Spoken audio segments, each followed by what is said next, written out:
นะโมเมพุทธเตชะสารตนะตยธรรมมิกาเต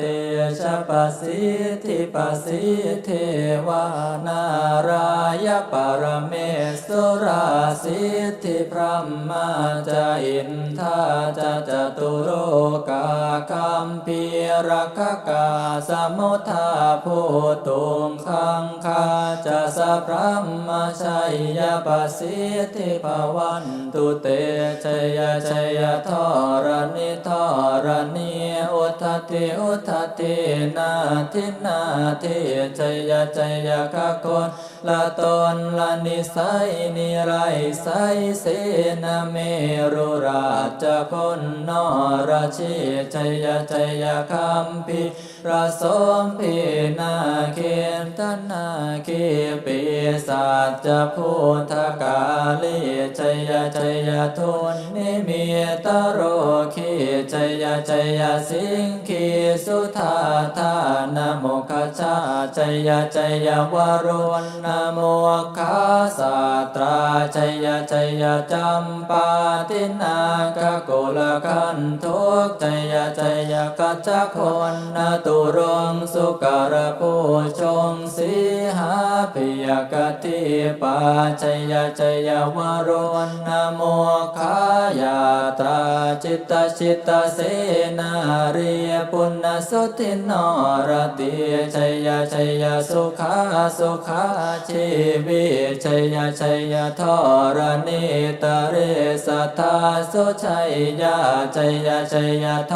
รณิสันตินสัทธาชัยชัยมังกรารัญญาภวะเขชัยชัยวรุณยาเขชัยชัยรักเสสุรภูจเตชาชัยชัยพระเมตกนาชัยชัยราชาธิราชชัยชัยชัยปัทวิงสัพพังชัยชัยอรหันตาปัจเจกพุทธสาวังชัยชัยมเหสุโรหโรหรินเทวาชัยชัยพระมาสุราโค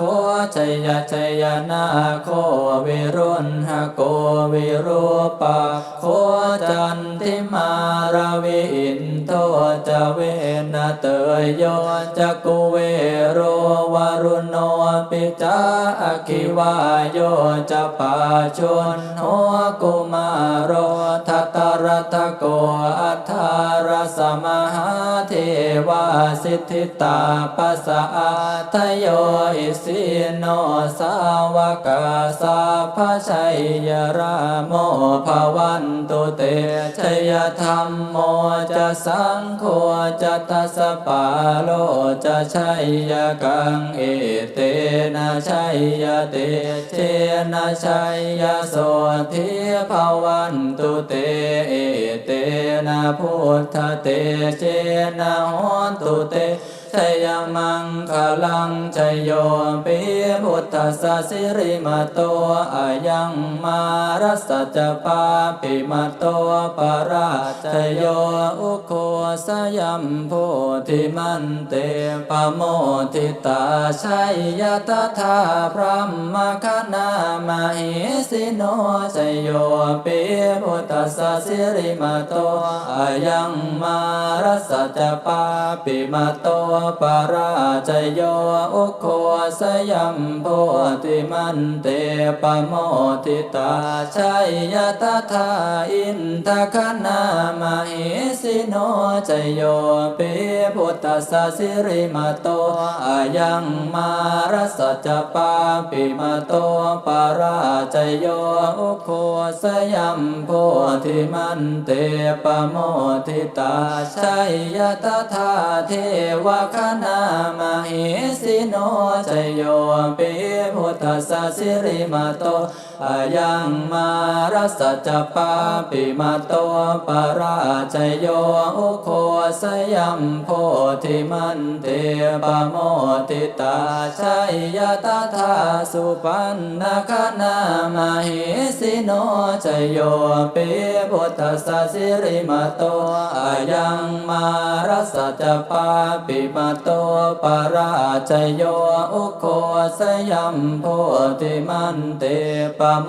ทิตาชัยยตถานาคคณามหิสิโนจโยปิมุตตสสิริมาโตอายังมารัสจปาปิมาโตปราชโยอุโคสยัมโพธิมันเตปโมทิตาชัยยตถาสัพพมคณามหิสิโนจยันโตโพธิยาโมเลสักกยานังนันทิวัฒโนเอวังตวังวิชโยโหหิชยาสุชยมังคะเลอปราจิตปัลลังเกสีสิปัทวิปุกเรอภิเสกิสาปพุทธานังอาคาปัตโตปโมทติสุนัขตังสุมังคลังสุปาภาตังสุโหติตังสุขโนสุโมโหโตจะสุยิทังพรหมจาริสุปทักขินังกายกัมมังวาจากัมมังปทักขินังปทักขินังมโนกัมมังปณิทิเตปทักขินาปทักขินานิกัตตวานรพันตเทปทักขิเนเตอัทธรัตถาสุขิตาวิรุณหาพุทธศาสเนอโรคาสุขิตาโหทัสสะสัพเพหิยาติภิกษุนันตุโพนโตเยเทวา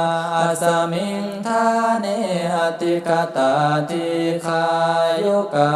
สัทธาโหนตุสุขิตาโหนตุสัพพทาราคันตุสัพพสัตตานังรักขันตุจินสาสนังยากาจิปัฏฐนาเต